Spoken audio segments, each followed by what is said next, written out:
services that allow us to stay in business, as they say. As far as communications and marketing, in September of 2021, we partnered with Six Nations of the Grand River to provide road signs to the Six Nations community to announce the launch of the Survivors Secretariat. This expense category also included communication services, fees, marketing materials, special events, including our first gathering at the Mohawk Village Memorial Park Pavilion, announcing us starting our ground search activities. I want to now switch gears a little bit and do some special acknowledgements.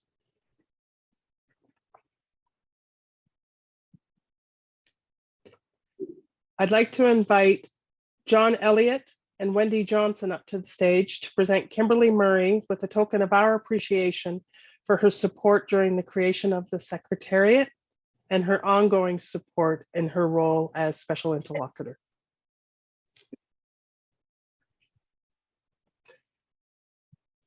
Kim is a member of the Kanesatake Mohawk Nation. She was the executive lead of the Survivor Secretariat from August 2021 until early June 2022. She now continues her work in recovering missing children and unmarked burials across this country in her current position as the independent special interlocutor. Kim is away at an event in another community, and we invite her executive director, Wendy Johnson, up on her behalf to share a few words. Wendy is the former Six Nations counselor and has assisted the Survivor Secretariat in the past as requested and when needed. Welcome, Wendy. Good to have it.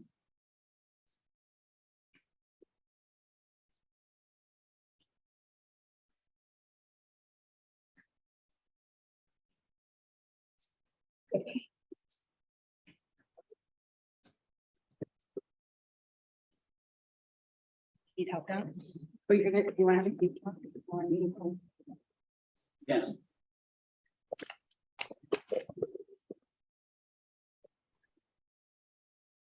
Thank you so much for that, and thank you so much for recognizing Kim.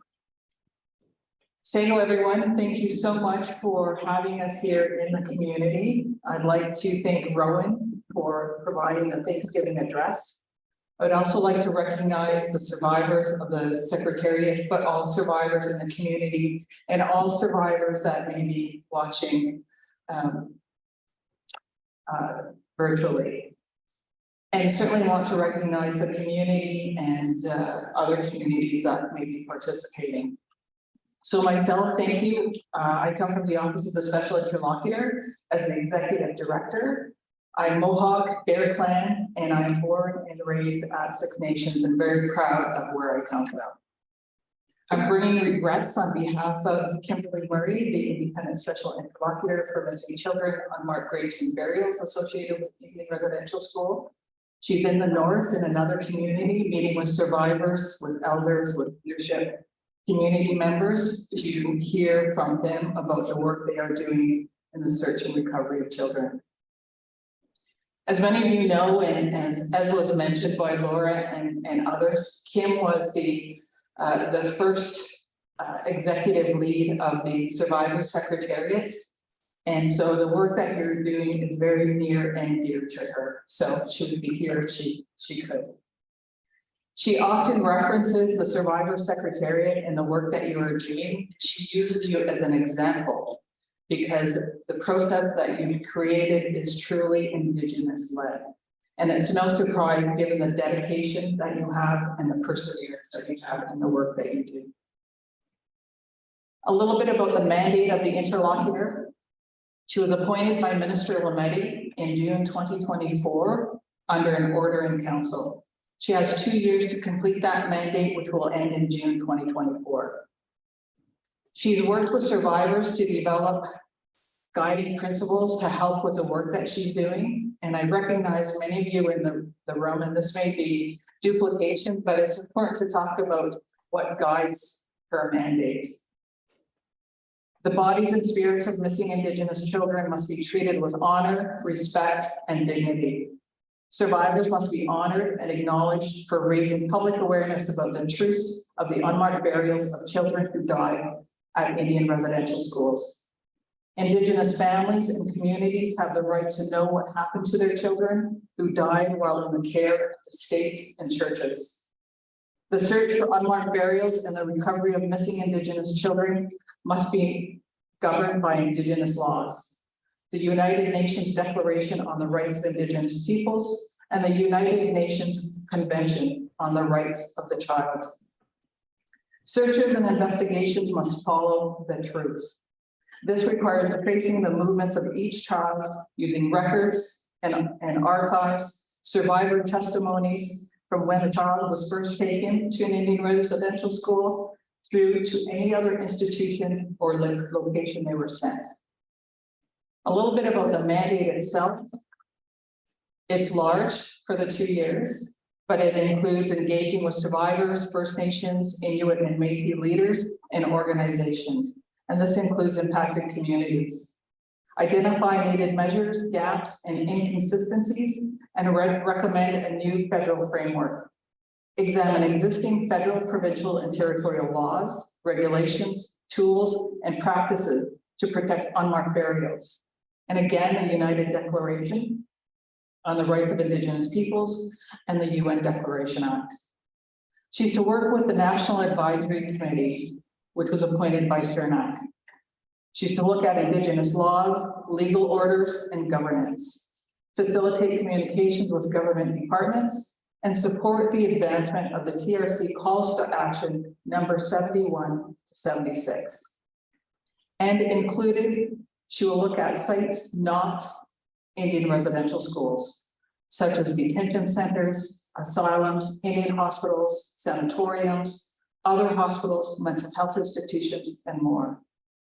And land back, and those are her words, that's her term. But what it looks at is the possible return of First Nations, Inuit, and Métis lands that were assigned or expropriated to accommodate churches and residential school sites and associated lands. She has restrictions in the mandate, and that is that she cannot interfere with criminal investigations, prosecutions, or civil proceedings. And she has no powers to compel records. What she can do is request, obtain, and review records based on laws. She has to do 3 reports. One is a progress report at 3 months, which she's completed, and you can find that on her website. She'll do a year 1 interim report, which will be in June this year. And at the end of the mandate in June 2024, she will produce a final report, including recommendations relating to federal laws, policies, and practices. We're doing a series of national gatherings across the country. We've been out west and we're coming east. We've done 3 in total, and our 4th will be in Toronto at the end of March on upholding Indigenous laws. And we're over capacity with a wait list of over 100 and growing. I want to share some words from the interlocutor. If you look at our website, you'll see this message from her personally. And what it says, she's honored to have been entrusted with this important responsibility of special interlocutor, the message that Laura read earlier. She's survivors in Indigenous communities to protect, locate, identify, repatriate, and commemorate the children who died while being forced to attend Indian residential schools. She pledges to do this work using her heart and her mind in a way that honors the memories of the children who never made it home. In closing, we will continue to be here to support your leadership in searching for the truth. Now we'll go.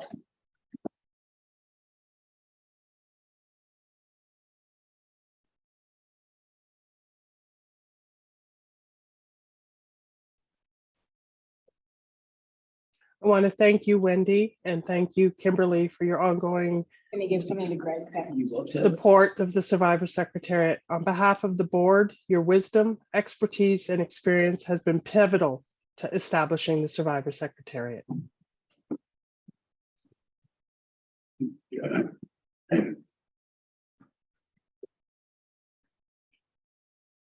Sorry.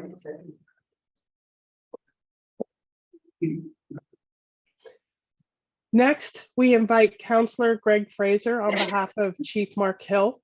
As the Secretariat lead, I want to thank Chief Mark Hill and Six Nations of the Grand River Elected Council for standing with the survivors. We thank you for urging the federal and provincial governments to provide survivors with the resources they need to begin to uncover, document, and share the truth about what happened at the Mohawk Institute. We also thank you for allowing us to access 1.4 million in funding to begin your work again. Please welcome Councillor Fraser. Okay. Yeah, we'll just take a picture. I'm guessing.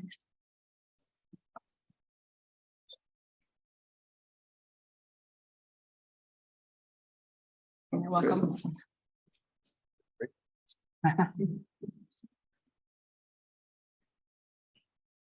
Yes, my name is Greg Fraser. I'm a Six Nations counselor, just newly elected. Actually, I've taken over Wendy Johnson's job, and like I was saying to her earlier, I really didn't know whether to thank her or curse her. And, had a chance to speak with some survivors earlier. Geronimo sitting back there. We usually meet at the corner restaurant, but due to some other commitments, I've been unable to do that. The other thing too is I see John Dubs here. He's a good long-time family friend, and I've always gone over to visit at his house, but he's never home. I guess moss doesn't grow under his feet, that's for sure. But it's really nice to be here. I'm just taking the spot for Chief Mark Hill. He's a bit under the weather this week, so he texted me this morning, asked me what I was doing. Of course, nothing, and now I'm here. So I really like to thank the Secretariat for inviting me. It's quite an honor. I'd like to thank also Diane, Laura, Tabitha for the invitation, and of course all the survivors. You know, without them, this wouldn't be possible. I also like to point out that the beautiful building that they have on 4th Line. If you ever get a chance to visit it, it's really done up well, and it's very welcoming. I encourage everybody to get a chance to get over to see it. Again, thank you for the Secretariat, you know, for all their diligent work. We know I commend them on their perseverance and also their detailed search. I kind of wanted to bring this into all their work, and what they're bringing forward is leading to a lot of reconciliation. We talk about that all the time, on reconciliation, what it means. And from a personal standpoint, I grappled with the meaning. I had to go backward in my family history to see that, you know, how all this affected me and my family. My grandparents they went to residential schools, and I didn't really understand like what the long-term effects are. You know, I've had problems in my family with alcohol. We've had problems in my family with some of our family members taking their own lives, and they never understood, just never understood the long-term effects of that. And just now, as I get a little older, I'm starting to understand the long-term effects. And it's enlightening in a way, sad in a way, because I didn't know what the effects were. I didn't know how to deal with it. I was when I graduated, I was a practitioner, a fly-in practitioner in Manitoba. I went to 11 or 12 different fly-in reserves in Manitoba. I was also in areas of Pungassi and Shenandoah, Norway House. There was a residential school in Norway House. And at that time, being a young person right out of school, again, I just didn't understand. I didn't understand the effects. And then I hit all different small, tiny little reserves. I even was ended up in Long Plain, all places. I saw patients there. And just recently, with the loss of our 4 beautiful Indigenous sisters in Manitoba, it affected me. Because they could have been people that I knew or I seen. And I thought, well, you know, they will be treated with respect. But the authorities didn't bother to look. They knew where they were. And I just thought, you know, reconciliation, I guess, reconciliation, the meaning of reconciliation is different for different people. It really bothered me. And it bothers me to this day. I look back and I say, well, do we really know the true meaning? And I think the Survivors Secretariat is bringing that forward as we look for our missing children. I think it's really going to come to fruition what the real meaning is. And I really commend them on bringing it forward, because it's basically our meaning, and our meaning to everyone outside our territory, outside our country. I think it really means a lot. So I would like to commend the Secretariat on using our youth for searches, extending our survivors out to different areas of the country, tell their stories. It takes courage. I really commend them on that. And I think that, you know, the $1.4 million that we've provided is just minimal. It really is. In terms of what's needed, and it's just so minuscule. And from Six Nations, and from my point of view, Six Nations Council, I can speak for Mark and the rest of the councillors that we're going to press the provincial and federal government, you know, to provide the resources that are needed to continue this work. This is very important work. And I think politically and also financially, you know, I know that the council and even the community as a whole, we represent the community, are behind the Secretariat. And we all, you know, and we wish them to continue on with the good work. I know it's painstaking. I know it takes a lot of effort. It may take a lot of time. But I think we're gonna find success, because I think we're gonna look and keep looking until we find every one of those missing children. Thank you.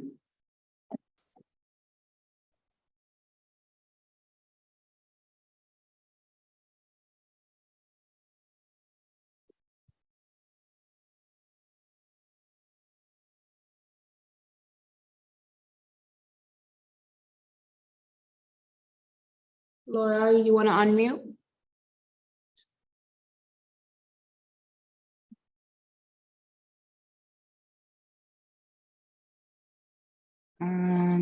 One second.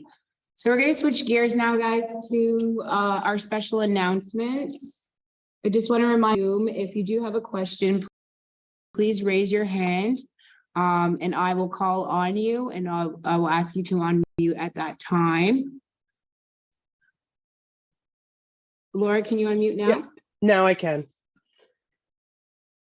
Councillor Fraser, once again, thank you to Council, Chief Hill, and Six Nations community for the assistance you've provided us in this first year. So as I switch gears from reporting to sharing an announcement, I also want to take just a momentary pause. This AGM has been in the works for several months, and up until last week, everything was smooth sailing. And then the Secretariat lead, silly woman that she is, caught COVID. And what was supposed to be an in-person gathering became Zoom anchored and live, what is called a hybrid gathering. And we were able to spin, or as they say, pivot in the way that we did because of two women who are with us today. I want to thank Tabitha Curley and Sarah Granger. These two wonderful women who are Fluid Consulting have made this gathering a success despite the curveballs we've received over the last week or so, be it COVID, be a snowstorm. They just kept positive, kept focused, and for making today what it is. And with that, I want to move into the announcement that we're going to share today. And it begins with gratitude as well. I want to thank the Multi-Jurisdictional Police Task Force for its assistance over the last year and a half. As we wind down that task force policing side of the work, we now will look forward to receiving a final report from the task force as they finish up the work that they're doing around records and documents. And when they have concluded that work, we'll begin the work of creating a report reflecting their journey over the last year and a half. I also look forward to continued assistance from all three police services, Six Nations Police, Brantford Police, and the Ontario Provincial Police, in our continued assistance with ground search efforts. Today, I want to announce that the Survivors Secretariat is now changing from a police-led criminal investigation to a coroner-led investigation. A coroner investigation differs as its focus is on the culprit. This will provide the Secretariat with more access to the data uncovered and will allow for more resource sharing amongst the investigators and the archival researchers. I want to invite Chief Darren Montour of Six Nations Police Service, and then Mark McIsaac of the Ontario Provincial Coroner's Office to say a few words. Please, everyone, welcome Chief Montour.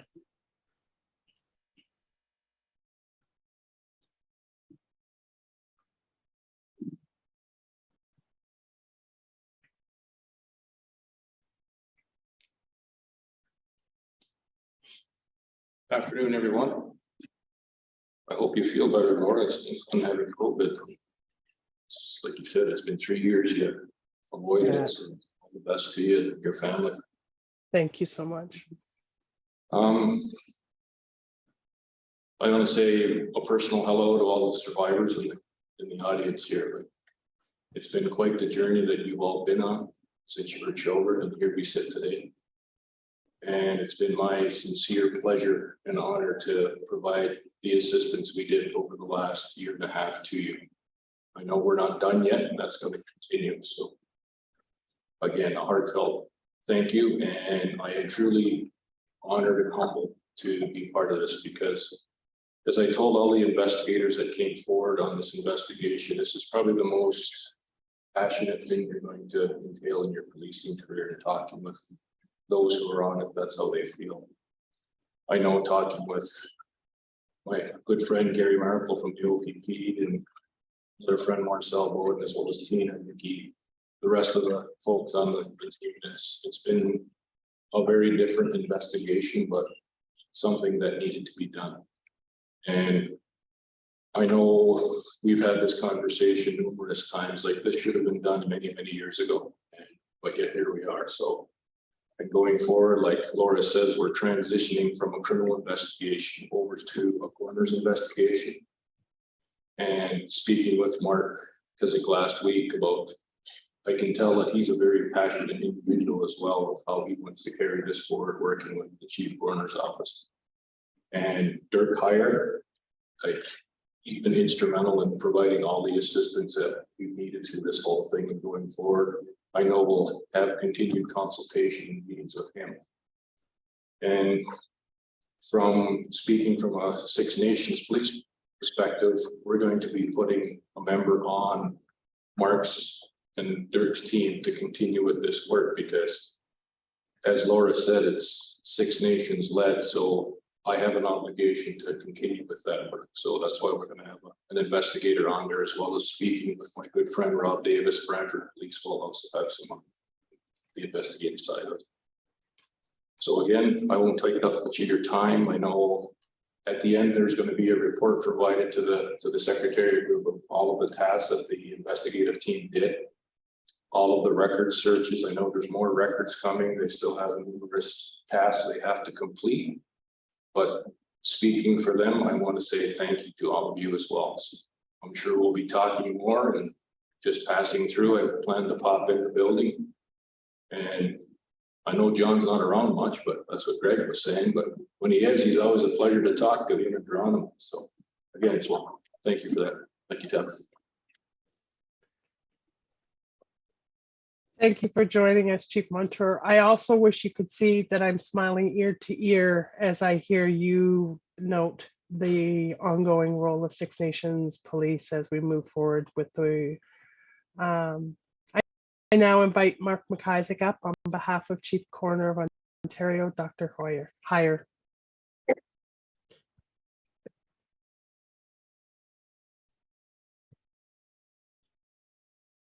And everybody, very honored to be here. Appreciate the survivors and the Secretary inviting us to the role of a coroner's investigation. One thing I do want to stress, I've heard it described as switching to a coroner-led investigation. I want to be really clear from day one. Dr. Hyer, Derek has been very clear with me that all investigations in Ontario are community-led. So in this case, led by the Secretariat. And this will be no different. Our office, and my role in particular, is to support the Secretariat in any and whatever way the Secretariat chooses. And just to provide any kind of assistance I can. And my goal is basically never to say no to any kind of request, and hopefully be able to access information that's and different sources that might be difficult. I don't mind tackling the bureaucratic side of things and trying to get information. Any coroner's investigation in Ontario is led by the coroner, and the purpose is very different from a criminal investigation. Quite simply, it's the same answers I think everybody's looking for. We're trying to always determine who died, when they died, where they died, and where they're buried, as well as the manner and cause of the death. So the medical cause of the death, and also the circumstances surrounding the death, so we can determine if it was a natural causes death, accidental, or otherwise. The goal really is to make sure no death is overlooked, ignored, or concealed. And if you think about those three words, they sound very similar, but they do have very distinct meanings. And I think we can all agree that the history of the residential schools, all three of those things have occurred. Big thing about a coroner's investigation is we do operate under authority of the Coroners Act. A coroner has authority anytime there's a belief that there's a body located somewhere when there's been a death. And in terms of authority for gathering documents or accessing information or anything else that's required for an investigation, the authority is very broad and very clear. Anytime there's a death in Ontario, the coroner investigates. And even though it's whatever local police service of jurisdiction that you might see doing an investigation, it's directed by the coroner. So the coroner very much directs the police and every decision that's made in an investigation.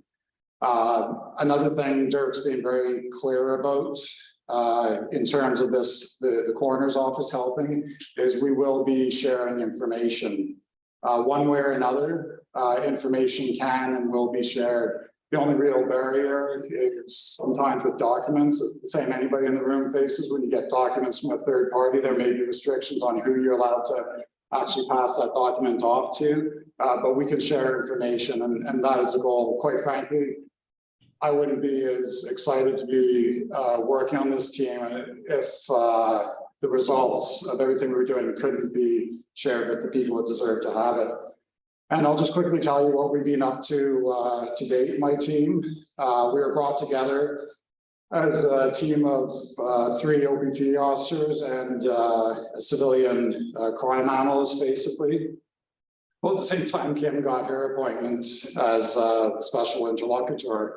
And since then, we've been what I call working in the background. So we've been trying to see what information is available open source, like just on the internet, to track down the 426 deaths that were reported in Ontario by the NCTR. They did up that number to 433 a few months ago.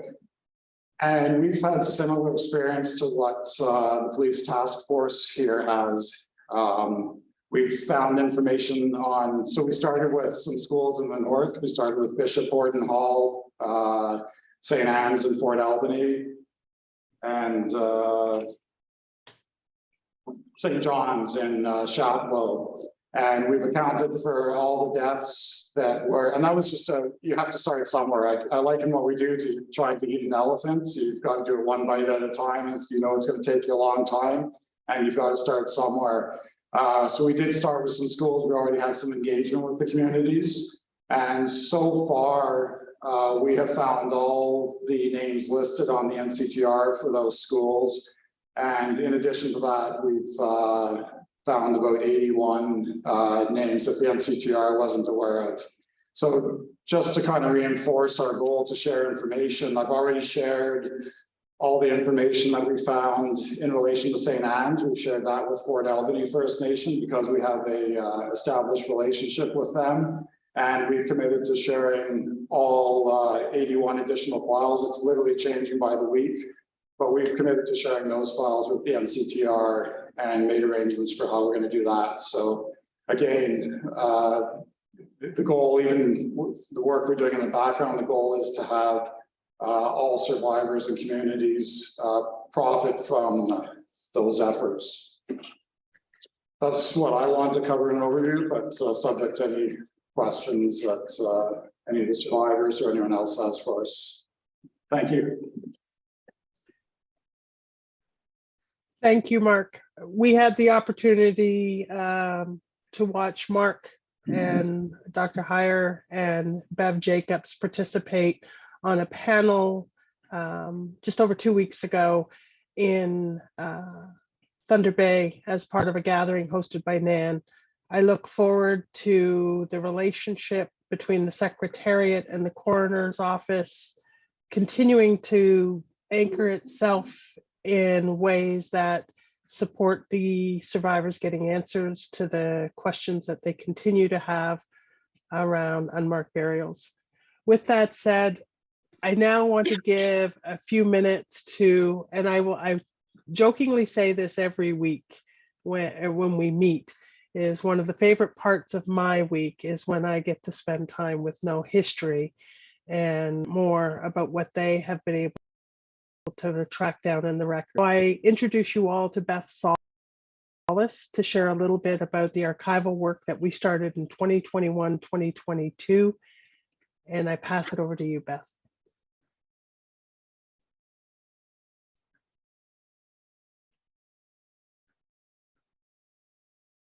I think we have to unmute Beth.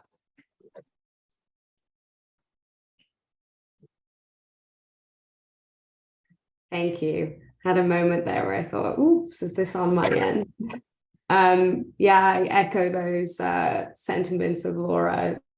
It's definitely one of my meetings that I look forward to each week, and getting to meet with Laura and often some other individuals from the Survivors Secretariat. So I'm glad the feeling is mutual.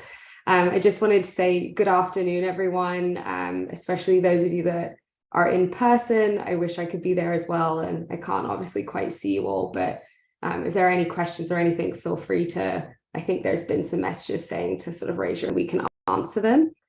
So I just wanted to really briefly introduce myself and No History. So as Laura said, my name is Beth Solis, and I've been working at No History and with the Survivors Secretariat for over a year now. And No History is a professional historical research firm that's been working with First Nations, Inuit, and Métis for more than a decade to research, document, and share their history.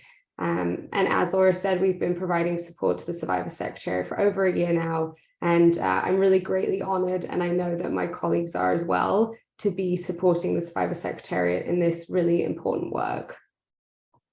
So we're supporting the Survivor Secretariat by collecting and organizing records that are pertinent to the history of the Mohawk Institute. And we really sort of directly support one of the Secretariat's 4 mandates, which is research and documentation, and the creation of a community archive and everything that sort of goes along with that, collecting related records from governments, churches, other institutions that are known to have been involved in the operations of the Mohawk Institute. And in this role, we really are there to reach out to relevant institutions, negotiate access to records on behalf of the Secretariat, digitize the records, and review and organize them. And that's something that we've been doing for a while, and some of the notes on the slide here sort of articulate the information that we've gathered through that research. So some of these numbers have obviously shifted because it's from March 2022, but we've sort of confirmed impacted communities that have been linked to the Mohawk Institute, so children who have been sent from all over Canada in order to attend there, and identified children who were known to be students. And that's something that is continually growing as we learn more information about the children who attended, their experiences while they were there, and other information around their time at the Institute. And in this role, we are continuing to look for any information, and it's quite a broad scope in that it's anything related to the Mohawk Institute, the children that were sent to or transferred from the institution, or any other information related to the administration and operation of the institution. And this is allowing us to gain more information on the institutional history of the Mohawk Institute, provide support wherever the Survivor Secretariat needs it in their operations. We're often sort of trying to find creative ways to use historical documents to support the ground search or anything else that the Survivor Secretariat is hoping to do, and just generally provide a greater understanding of the history of the Mohawk Institute. And oh, sorry, I just wanted to make sure no one had any questions. And as we collect information about the Mohawk Institute, we are learning more about the Institute itself, staff and employees of the Institute, key figures who were involved, and children who attended and their experiences, whether that's disciplinary measures that were experienced, illness, injuries, and any known deaths and information around that as well. So it's something that we're continuing to do. There's a lot more research to complete, as there's 130 years plus of history of the Mohawk Institute. And it's something that we're continuing to do by collecting records, analyzing them, and hoping to paint a clearer picture for the Survivor Secretariat. So that's sort of the key points I wanted to cover, but if there's anything specific that people have questions about, I'm happy to answer them.